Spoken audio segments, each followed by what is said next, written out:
Nakasuhan na ng tax evasion ng Department of Justice si dating SSS President Romulo Neri dahil umano sa hindi pagbabayad ng tamang buwis. Bago pa si Neri, nauna ng kinasuhan si Congressman Mikey Arroyo at ilang pang personalidad. Ang git naman ng Malacanang, hindi nito pinag-iinitan ng mga kaalyado ng nakaraang administrasyon. Nakatutok si Jam Santos.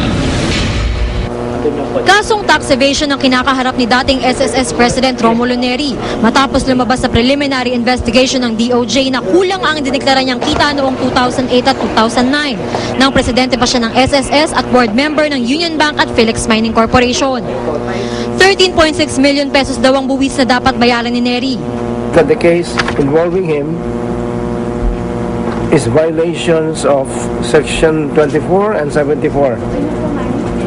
In relation to 54 and 255 of the National Internal Revenue Code. Pero giit ng kampo ni Neri, itiniklara daw ng tama ng dating opisyal ang lahat ng kinita nito. Its income for 2009, you only reported 2010. The income of Philex and Union Bank for 2009 were only determined end of the year 2009.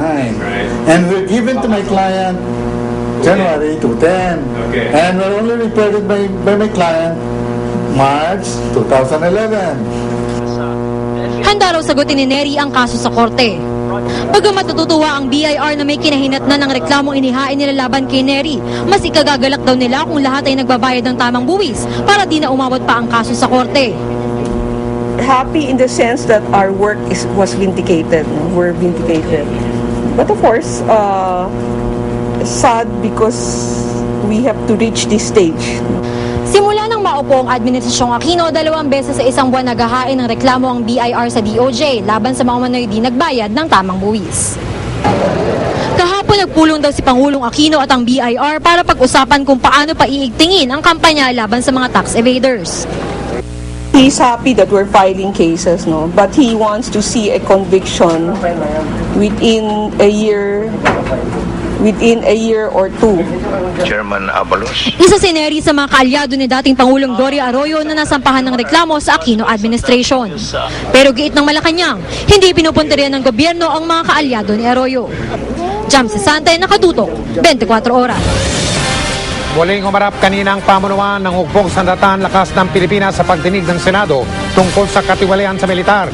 Tiniyak ni AFP Chief of Staff General Eduardo Oban na gumagawa na sila ng paraan para linisin ang nabahirang imahe ng AFP. Nakatutok si Lia Manyala. Hindi raw biro ang dagok na inabot ng AFP, bunga ng kontrobersyang kinasangkutan ng dating nilang general na si Carlos Garcia sa hindi maipaliwanag na yaman nito at sa umano'y pagbulsa nito sa pondo ng AFP. Dahil sa kontrobersyang ito, nabahiran daw ang imahe nila. Sa isang survey nga ng Pulse Asia, lumabas na ang AFP ang pinakakorap na ahensya ng gobyerno. Never in the entire history of our nation has our armed forces been so disgraced. We admit that your soldiers are deeply hurt by the perception that we belong to the most corrupt government agency. Sa muli nilang pagharap sa investigasyon ng Senado kanina, agad tiniyak ng AFP na gumagawa na sila ng paraan para ibangon ng ahensya. Sa halip na pera, aktual na logistics na lang daw tulad ng gasolina ang ibibigay nila sa mga sundalo. Pero agad kumontra si Senador Panfilo Lacson. Hindi naman daw kasi maiiwasan ng conversion, lalo na sa Petroleum, Oil and Lubricant Fund o POL funds nito. Kung meron kayong deposit na say 1 million pesos worth of gasoline, ito yung commander, hindi niya binigay sa mga tauhan niya yung gasolina, at the end of the quarter, he would deal with the gasoline dealer. O bossing, meron kaming 1 million pesos worth, bigay mo sa akin yung 850,000, i-retain mo yung 150,000. And this is actually happening, hindi ba? Pero depensa ng AFP, ipapa-audit na rin nila ang POL funds. Itinanggi rin ni Oban na sumobra ng 400 million pesos ang gastos nila sa gasolina sa unang quarter ng 2011. Imposible raw yun dahil 98 million pesos lang naman ang budget nila para rito. Nausisa rin sa pagdinig ang kakarampot na pondo para sa pensyon.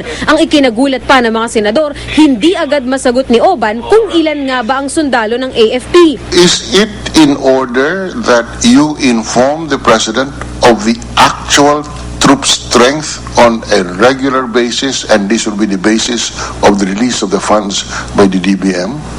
Would you consider, would that be a realistic proposition We can give that information, Your Honor. to the President? Yes, Your Honor, to the President. Yes, because he's the Commander-in-Chief. Sa ngayon, sabi ng AFP, nakatutok na sila sa mga reforma. Una, imbes na mag-procure, gusto ng AFP na gumamit na lang ng mga purchase card. Idine-deposito na rin nila ngayon ang United Nations Reimbursement Fund sa National Treasury para hindi magamit sa iba ang pondo. Mas pinadalas na rin ang mga internal audit at pati intelligence fund, i-audit na rin daw. No corrupt practices shall happen under my watch.